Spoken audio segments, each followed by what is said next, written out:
menjadi beban kewajiban. Cara bacanya itu baca sebagai kasih Allah kepada kita. Kalau menjadi beban, nanti berat menerimanya, malas menunaikannya. Contoh kalau kita sedikit ingin detilkan misalnya, ya, wa'budu rabbakum, ibadah kepada Rabbmu. Kita bertanya, ya Allah bagaimana caranya? Lalu dirinci dalam Al-Quran, ya, tentang kualifikasi orang takwa. Ibadah pertamanya dalam bentuk sholat. Alladzina yu'minuna bil ghaibi wa yuqimunas sholat. Sholat kan contohnya satu, kita turunkan sholat misalnya.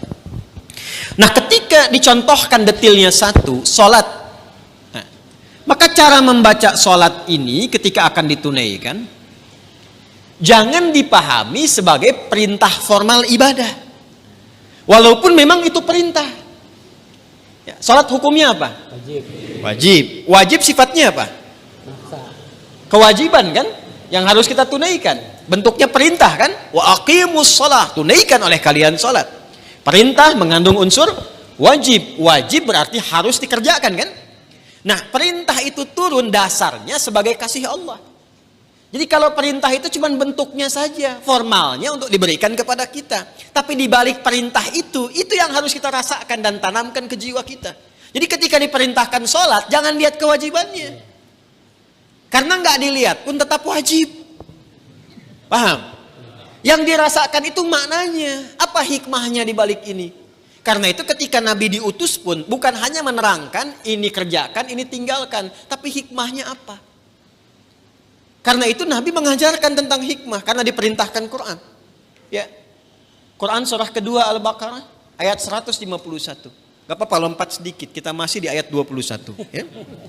Kama arsalna fikum rasulan minkum yatlu alaikum ayatina wa yuzakkikum wa yuallimukumul kitaba wal hikmah wa yuallimukum ma lam takunu ta'lamun. Jadi ketika diterangkan kepada kita ibadah, kata Al-Quran ada perintahnya dulu.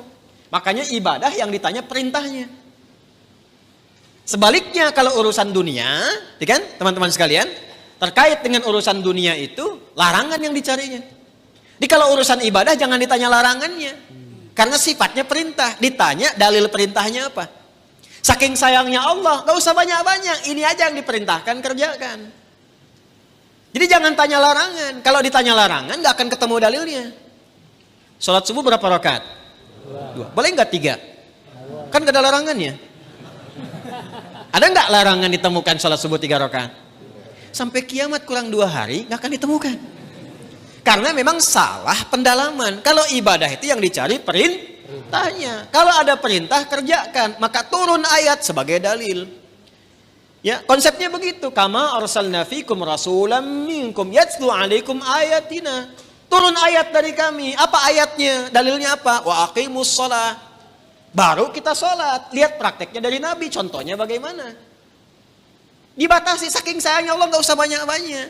Tapi kalau kita ikuti dapat hasilnya. Nah sekarang bagaimana menjalaninya? Setelah turun ayatnya, belajar cara melakukannya, bahas juga hikmahnya supaya nikmat menjalani ibadahnya. Karena ketika ayat diturunkan, hikmah menyertainya. Itu permintaan turunnya hikmah itu sampai dimohonkan 2 orang Nabi dan Rasul, ayah dan anak. Nabi Ibrahim dan Nabi Ismail setelah tuntas alaihi wassalam meninggikan bangunan Ka'bah yang runtuh bagian atasnya di masa Nabi Nuh karena terkena banjir itu, tersisa pondasi. Masih ingat 2 tahun lalu saya terangkan, ya kan? Pondasi bahasa Arabnya kalau satu kaidah,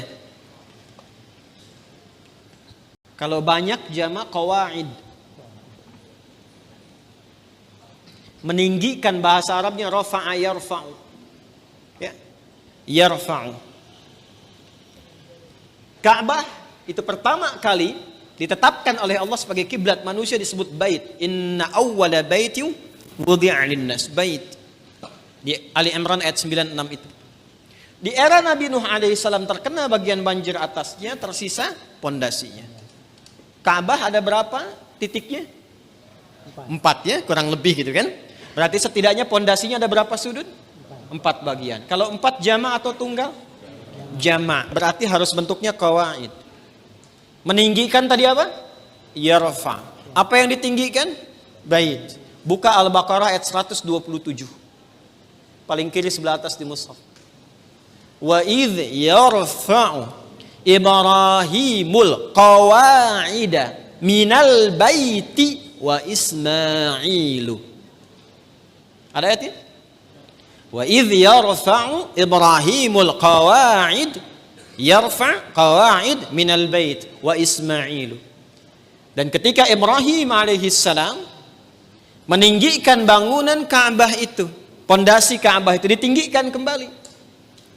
Disertai oleh Ismail, ada takdim wa ta'khir. Kenapa Ismailnya diakhirkan?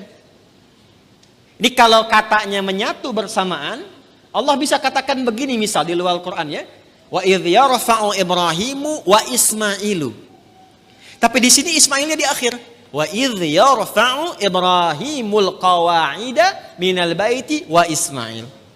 Kalau keduanya subjeknya disatukan, itu pekerjaannya sama bobotnya. Tapi kalau yang satu diawalkan, yang satu diakhirkan, maka yang diakhirkan itu bantu-bantu saja. Makanya tugas awalnya untuk Nabi Ibrahim. Nabi Ibrahim ketika melangkahkan kaki pertama untuk membangun sesuatu, langkah untuk menunjukkan kemuliaan membangun sesuatu, itu makam namanya. Makanya tapaknya makam Ibrahim itu kan ada ya. Ya, kekinian itu lokasinya. Nah, di situ pertama kali itu menapak untuk meninggikan kembali. Begitu kemudian mau membangun, meninggikan, anak datang. Nanti saya rinci saat Idul Adha. Datang merasakan beban ayah. Itu tidak mudah menemukan anak yang ketika ayahnya kerja, merasakan itu ingin bantu. Itu nggak mudah. Bagaimana bisa begitu? Nanti pas khutbah Idul Adha saya terangkan. Singkatnya datang bawa batu. Batu bahasa Arabnya itu hajar. Ya. Kalau disusun-susun jadi satu bagian disebut hijr. Kalau menjadi ruangan disebut hujrah. Maka datang bawa batu disusun-susun itu. Nah, bagian itulah yang disebut dengan hijr Ismail sekarang. Asalnya begitu. Nah, secara singkatnya ketika sudah jadi bangunannya itu berdoalah kepada Allah. Di antara doanya itu yang ayat 129. 129-nya Rabbana wab'ats fihim rasulam minhum yatlu alaihim ayatika wa yu'allimuhumul kitaba wal hikmah wa yuzakkihim innaka antal azizul hakim. Ya Allah, mohon ya Allah, nanti utus rasul yang terakhir itu, rasul yang paling terakhir. Karena Rasul ini yang paling mulia, ya nanti setiap Nabi dan Rasul, nanti ketika masuk ke ayatnya kita akan bacakan. Itu semua Nabi dan Rasul bisa bertugas setelah mengambil komitmen perjanjian dengan Allah akan membantu risalah Nabi Muhammad SAW.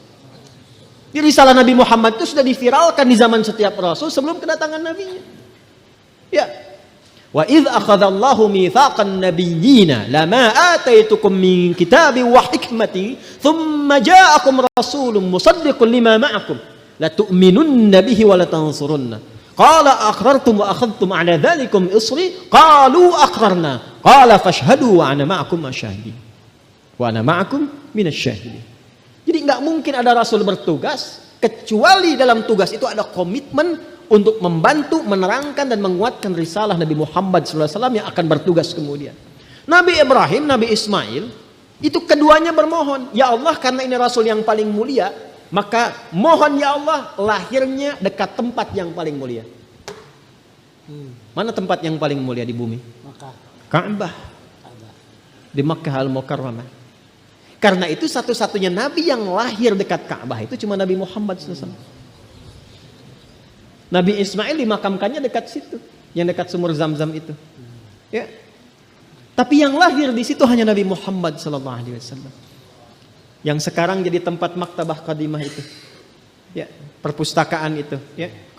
Cuma sengaja disamarkan supaya menunjukkan kepada masyarakat itu, ya, tentang situs-situs yang benar tapi tidak digunakan sebagai bagian dari penyembahan. Kadang nyampe sana ada yang salah kiblat. Gitu. Salatnya ngadep ke situ, makanya dituliskan di situ pakai gambar-gambar dicoret begini.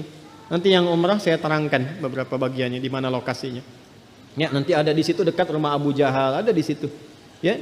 Rumah Sayyidah Khadijah. Nah, di tempat Nabi lahir itu ada keterangan di tembok sama gambar. Yang sujud dicoret, kan? Yang bawa macam-macam dicoret. Itu dituliskan pakai bahasa Arab, bahasa Inggris, bahasa Urdu, dan bahasa Indonesia. Artinya ada orang Indonesia yang ke situ juga salah kiblat. Dan jarak Nabi Muhammad SAW ke Nabi Ismail, Nabi Ibrahim itu bisa 29 sampai 30 generasi. Setiap generasinya bisa bertahun-tahun. Muhammad SAW bin Abdullah, bin Abdul Muttalib, bin Hashim, bin Abdul Manaf, bin Qusay, bin Murrah, bin Kilab, bin Ka'ab, bin Ghalib, bin Fihir, bin Malik, bin Nadar, bin Kinana, bin Khuzaimah, bin Mudrikah, bin Ilyas, bin Nizar, bin Mudar, bin Ma'ad, bin Adnan, bin Addi, bin Adri, bin Muqawwam, bin Nahur, bin Tarikh, bin Ya'rub, bin Yasjub, bin Nabit, bin Ismail alaihissalam, bin Ibrahim alaihissalam. 29 sampai 30 generasi. Coba ulangi. Itu sudah minta. Ya Allah, konstruksi risalah yang dibawa Nabi Muhammad itu kuatkan dengan ayat. Supaya jelas. Kita tidak bingung kalau mau ibadah. Makanya orang Islam itu ibadahnya jelas. Jadi kalau ditanya sholatnya bagaimana? Ini perintah Allahnya. Ini contoh Nabi hadisnya. Terus itu bisa ditelusuri. Kebenarannya di Quran ada, di hadis tertuang. Bisa dilacak lagi kebenarannya. Setelah itu bukan hanya cara dan ayatnya, hikmahnya pun ada. Karena itu yang pertama, membaca perintah pun pakai hikmah.